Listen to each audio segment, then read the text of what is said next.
Next है इसमें, संसद मौलिक अधिकारों को कम कर सकती है। Parliament can cartel the fundamental rights. अब एक तरफ तो ये कहा जा रहा है कि कोई भी सरकार, चाहे वो केंद्रीय सरकार है या राज्य सरकार है, इसके विरुद्ध कानून नहीं बना सकती। अब दूसरी तरफ ये विशेषता भी आई है कि संसद मौलिक अधिकारों को कम कर सकती है। तो ये कैसे?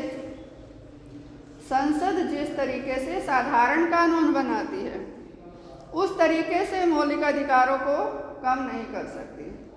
संसद के पास संविधान में संशोधन करने की शक्ति है और उस संशोधन प्रक्रिया के माध्यम से संशोधन विधेयक पारित करके संसद मौलिक अधिकारों को कम भी कर सकती है। जैसे संपत्ति का अधिकार है, 44वें संवैधानिक 44th अमेंडमेंट के द्वारा इसमें से निकाल दिया गया मौलिक अधिकारों के अध्याय में से। किसने निकाला? संसद ने ही, संविधान में संशोधन करके।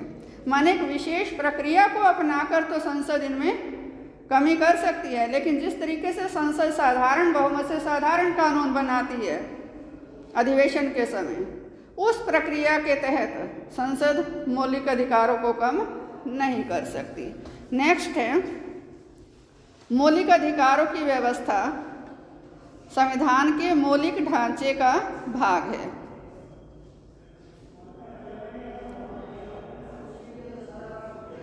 Provision of the fundamental rights is a part of the basic structure of the constitution. कि जो मौलिक अधिकार हैं वो संविधान का मौलिक ढांचा है। ये निर्णय दिया 1973 में केशवानंद भारती केस में सुप्रीम कोर्ट ने। ठीक है कि संसद के पास संविधान में संशोधन करने की शक्ति है और संविधान में ये वर्णित है कि किस किस अनुच्छेद में संशोधन कैसे किया जा सकता है।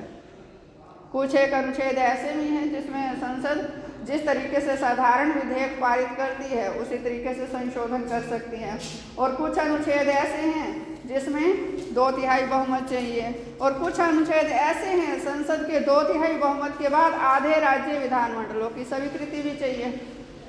हर राज्य में अलग अलग सरकार है ना, तो आधी राज्य सरकारों की स्वीकृति भी उसमें चाहिए। जैसे जीएसटी था, तो इसमें जो 1973 में केशवानंद भारती केस में सुप्रीम कोर्ट ने निर्णय दिया, सुप्रीम कोर्ट ने ये कहा कि ठीक है, संसद को संविधान के सभी अनुच्छेदों में संशोधन करने की शक्ति स्वयं संविधान देता है, लेकिन उसके बावजूद संसद मौलिक ढांचे में, संविधान का जो मूलभूत ढांचा है, जो बेसिक स्ट्रक्चर है, उससे संबंधित कोई भी अमेंडमेंट नहीं कर सकती।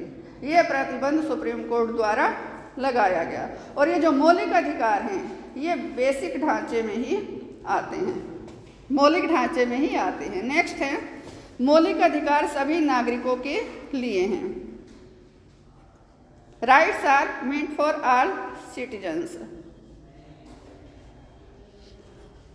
ये जो मौलिक अधिकार हैं किसी विशेष धर्म, जाति या संप्रदाय के लोगों को नहीं दिए गए, बल्कि सबको समान रूप से दिए गए हैं। जो भी भारत के नागरिक है, चाहे वो किसी जाति, धर्म, वंश, संप्रदाय, क्षेत्र के हैं, उन सबको समान रूप से ये मौलिक अधिकार प्राप्त हुए हैं।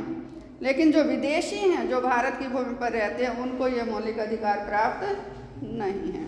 नेक्स्ट है, सशस्त्र सेनाओं के अधिकार सीमित किए जा सकते हैं। Rights of armed forces can be restricted. जो अनुच्छेद 12 से 35 तक मौलिक अधिकारों का विस्तृत वर्णन किया गया है, उसी में ही अनुच्छेद 33 में, 33 में, 33 में ये कहा गया है कि जो सशस्त्र सेनाएं हैं, इनसे संबंधित जो मौलिक अधिकार हैं वो प्रतिबंधित किए जा सकते हैं, कम किए जा सकते हैं। क्यों? क्योंकि जो सेना है उसका मुख्य कार्य है देश की रक्षा। यदि ऐसा लगे कि इनके मौलिक अधिकार यदि इनको पूर्ण रूप में दिए जाएं, निजता का अधिकार है जैसे, ये अधिकार पूर्ण रूप से इनको दिए जाएं, तो ये देश की सुरक्षा के लिए खतरा हो सकते हैं। तो जहां आवश्यकता हो उनके मौलिक अधिकारों को कम किया जा सकता है। माने ये शक्ति संविधान के 3 अध्याय में ही दे दी गई है संसद को कि वो चाहे तो सेनाओं के मौलिक अधिकारों में कटौती कर सकती है या उन पर प्रतिबंध लगा सकती है देश हित में। नेक्स्ट है अल्पसंख्यकों के लिए विशेष अधिकारों की व्यवस्था।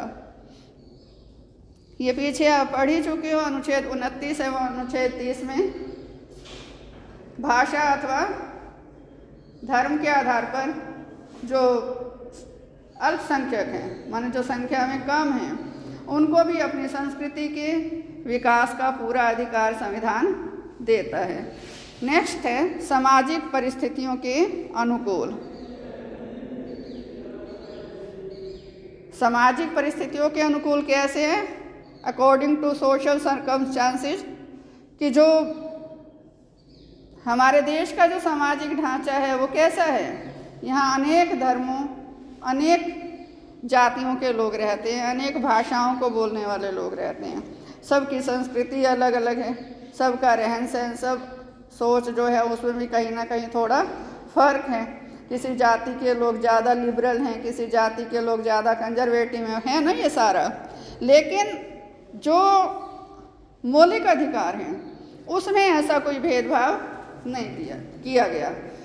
जितने भी धर्मों के लोग हैं, जितनी भी जातियों के लोग हैं, जितने भी अलग अलग भाषाएं बोलने वाले लोग हैं, उन सबको ये समान रूप से प्रदान किए गए हैं। इसके बाद इसका निष्कर्ष दे देना कि ये जो मौलिक अधिकार हैं, ठीक है कि संविधान ने ये सुविधाएं हमें दी हैं, लेकिन हर नागरिक का ये कर्तव्य है कि इन मौलिक अधिकारों का इस तरीके से पालन करे कि वो राष्ट्र हित में सहयोग करे, और सरकार भी राष्ट्रीय हित के मद्देनज़र कभी भी इन पर कोई देश की सुरक्षा के संदर्भ में या देश की रक्षा के संदर्भ में प्रतिबंध लगाने का अधिकार रखती है। जैसे इमरजेंसी लगाई जाती है, वो देश हित जो अनुच्छेद 352 के अंतर्गत, वो मुख्य रूप से युद्ध या बाह्य आक्रमण या सशस्त्र विद्रोह की स्थिति में लगाई जाती है। तो ऐसी स्थितियों में सरकार को इन पर प्रतिबंध लगाने का भी अधिकार है, इनको स्थगित करने का अधिकार भी है।